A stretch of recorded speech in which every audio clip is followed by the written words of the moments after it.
Zekulin is a terrorism expert at the University of Calgary in Canada. He joins us now for more analysis following the events today in Brussels. Thank you very much for your time. From what you're hearing and from what you know, do you think that these attacks are a retaliation for the arrest of Salah Abdeslam last week? It's difficult to say.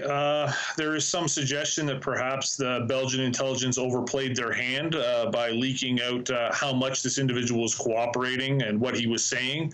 And in that case, individuals that were concerned that perhaps Mr. Abdeslam knew who they were or what they were planning, it may have accelerated them to act more quickly. But again, if you look beneath the surface here, if you're talking about multiple explosives, you're talking about belts, you're talking about weapons, this would require quite a bit of planning. It's very sophisticated. So again, I don't think it's anything necessarily that would be thrown together from scratch in the 3 or 4 days since the capture of Mr. Abdeslam. But at the same time, it's entirely possible that it was accelerated and the decision was made to do something in part as a retaliation, or afraid they were going to actually be captured themselves. So it accelerated their decision to act now as opposed to later. What does today's events tell us about the challenges that Belgium's security services are facing? I mean, there's been a lot of focus on Brussels since the attacks in Paris in November, and yet attacks of this size and scale were still able to be carried out.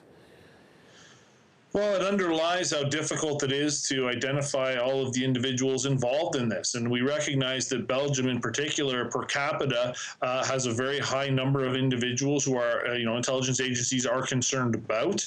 And because of this, it underscores the reality that you're not just concerned about individuals who may be committing violence or who will perpetrate the acts themselves. There appears to also be a very, very large support network or sympathizers that exist there. First and foremost, that we're able to hide Mr. Abdeslam for so long, but the reality is that these individuals require help. They require hiding, funneling money, perhaps driving them from place to place. And we're concerned right now that there are additional individuals still at large. So basically, it just underscores the larger problem that there are greater numbers of individuals than we possibly believed initially. Does it point to the fact that perhaps the Belgian security services are being overwhelmed by the task that faces them? Well, that's a possibility as well. We recognize that the numbers are very, very high. Logistically, it is very difficult to identify all these individuals, and even when you identify them, to follow them 24/7, to follow up on any individual they come into contact with or any phone call they make. You can understand how quickly this sort of snowballs. And yes, the resources required to keep tabs on individuals you're concerned about grows very quickly. And in this case right now, Belgium is playing defense. They have a whole bunch of individuals they're concerned about, and they're scrambling to keep tabs on them.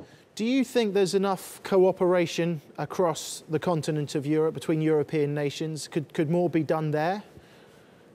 Well, we know that this is also a point of contention, and that when we see these types of incidents, there are increased calls, and in some cases, action is actually followed up where you have to increase the cooperation. So basically, intelligence agencies need to be able to coordinate and share information. There has to be allowances made in situations like this where perhaps countries have to sort of set aside their own hubris, so to speak, and ask for additional help or resources. That's the only way you're going to be able to deal with this, because it's very difficult for each country independently to try and keep tabs of who's there, who's coming through, who's a potential concern. And so cooperation and coordination is definitely one of the strategies that needs to improve. Okay, Michael, thank you very much for your time, and thank you very much for your insight as well.